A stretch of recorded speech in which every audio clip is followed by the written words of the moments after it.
I can read minds. I can tell the future. Am I psychic? Do I have supernatural powers? Let's find out. This is the Gothic side of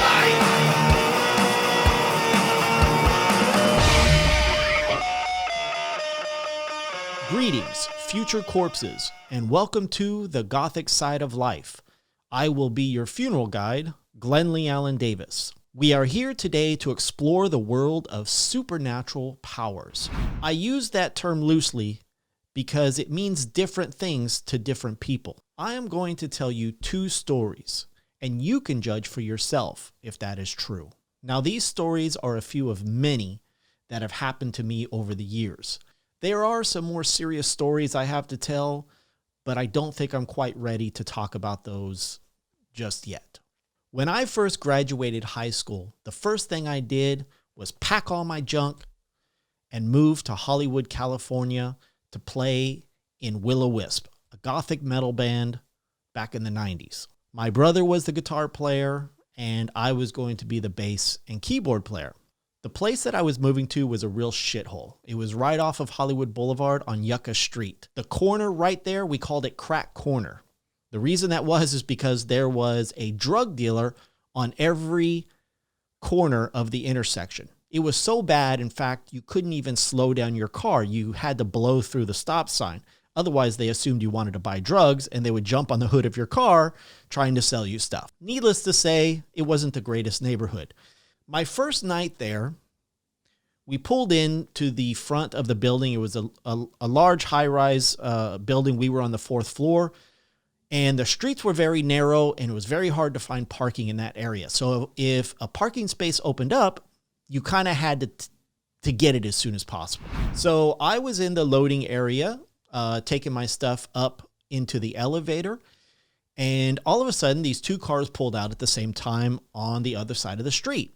So immediately I thought, okay, great. Here's my chance. Perfect time to get a good parking spot right in front of the apartment building. So I jumped in my car, whipped around, and pulled straight up into the parking. There were two spaces open against the street or against the end of the street. And I pulled all the way up. I got straight to the bumper of the car in front of me.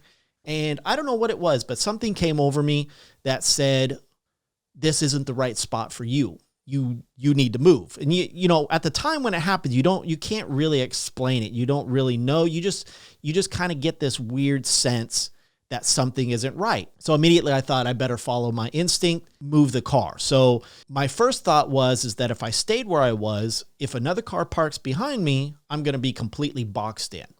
And I wasn't that good at driving at the time, so I knew I would not be able to get out of the parking space if I needed to.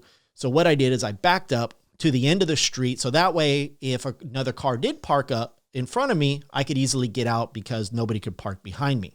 So I got a good space. I went about my business, finished loading up my stuff into the apartment. And sure enough, not more than a few hours later, we came down to go to the club that night. A car had parked right in front of me.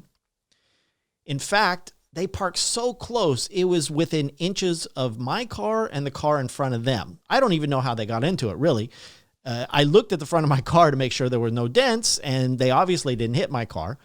So now, because of my ability to kind of recognize that type of situation and figure that this isn't the right spot for me, now does that make me psychic? Does that give me some kind of powers of fruition? And obviously you must be thinking right now, well, that's kind of a shitty way to use psychic powers, you know. But to me, it's the little things like this that make a huge difference. It adds up. Because unbeknownst to me, later that night when we were walking home from the club, we heard this driver coming up behind us. The car was like totally swerving. It had almost hit us. I mean, within a few feet, it swerved, came up to the sidewalk, and kind of swerved over there and then swerved out. And my brother and I looked at each other. We went, oh, shit. We jumped out of the way. We were within inches of pretty much getting hit. Now, the guy took off around the corner, and he smashed into a car. You could hear it, bam. My brother and I were just looking at each other. There was smoke coming around the corner. And then the strangest thing is you heard the car start back up. We could see it back up, the headlight or the tail lights, and then it took off. It just total hit and run, just took off right there. So if we had been hit, they would have totally just left us to die, and nobody would have known who done it. So we kind of went up there. We saw the smoke and everything like that. We headed up to our apartment building where he'd hit the car. We went around the corner, and as the smoke cleared, we realized the car they had hit was the car that was right in front of mine. So had I not followed that little voice in my head, my car would have been totaled, plain and simple. Now, is that a coincidence? Is it foreseen knowledge or some kind of psychic power that I possess? I don't know. And now, it's time for... Like, oh my God, have you ever? Do you ever have that dream where you're lying in bed and someone breaks into your house? They hover over you and start stabbing you? It feels so real, and as you're lying there in agonizing pain, bleeding to death, you look up and realize the person stabbing you is a younger version of yourself. Now, the second story is somewhat similar. I was driving across the country, moving back to California from Maine. I was broke, I had no money at all, and I just had this huge jar of change that I was using to pay for gas. Now, this was a few years later, probably about 10 years later. I was driving through Nebraska. It was early in the morning. I made a quick stop to get some gas. It was like in the middle of nowhere. It was just a gas station and a bathroom on the other side. And I had to go to the bathroom because it was cold outside. And, you know, once you get out in the cold, you get the urge. But then I was like, you know what? Fuck it. I'm just going to hold it. There's no reason for me to go to the bathroom right now. I just want to get back on the road and just get the hell out of here. I won't go. I'll hold it in. No big deal. So I jumped in the car, and again, I was thinking, man, I should go to the bathroom. And I was really fighting it because, again, I didn't want to get out. I was freezing my ass off. I didn't want to deal with that. I was just about to get I think I even got onto the on-ramp to get back onto the freeway. And again, that feeling came over me. Something told me that, no, you should for whatever reason, you should go to the bathroom now. For whatever reason it is. I didn't know at the time. I just trusted that I had to do it. So I actually stopped. There was no other cars around, so I just stopped and put it in reverse and went reverse about 200 feet back all the way to the bathroom. I left the car running. I jumped out, did my business, and this process probably took about 5 minutes or so. Not that long. So I jumped back in my car and got on the freeway and took off again. Probably not more than 2 or 3 minutes up the road, I started seeing brake lights. The cars in front of me, cars swerving out of the way. And I was like, oh shit, what the hell's going on? Was there a wreck? Is there something going on? So of course I slowed down, proceeded with caution.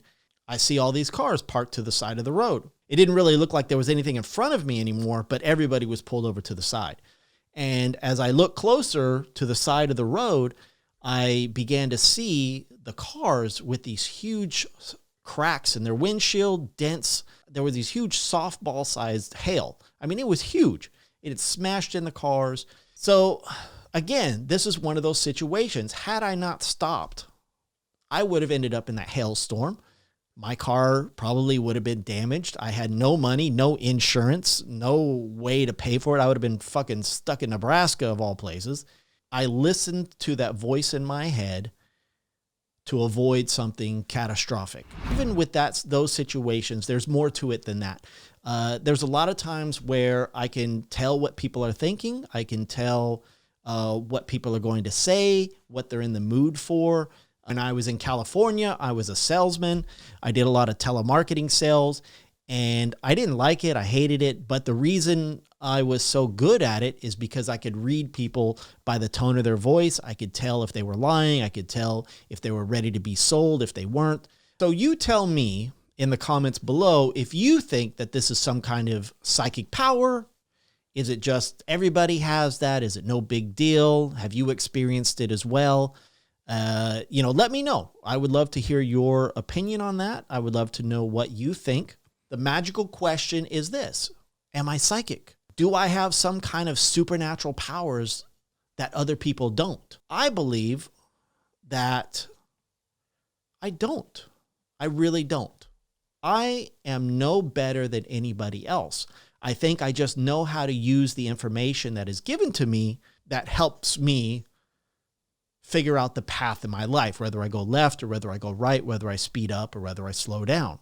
I listen to that voice in my head, and I think anybody has that ability. It's just whether they develop it over time or they choose to use it. And I do have a very good memory, or I used to have a very good memory. It's not as good in my old age. It's kind of like instinct, years of evolution. And it's sort of an element of survival. It's all about the patterns. And if you recognize these patterns, and if you have a good memory, you can kind of figure things out. Almost like as if how YouTube uses its algorithm to figure out what video you want to watch. That's what the best way to explain it. Let me give you a small example. Is that if you come to me and ask, hey, can you read my mind? And the answer is no, I can't. I don't know anything about you. So of course I couldn't do that. But if we sat down, had a conversation for a couple of hours, and I get to know you, I'll start to recognize patterns. I'll start to recognize your speech, your facial expressions. And over time, I will be able to kind of predict what you're going to say, what you feel, what you're in the mood for. And of course, this isn't 100% accurate. I mean, it depends on the person. Some people are more predictable than others. Some people are easier to read. This is the very bare bones explanation of how it works. Okay.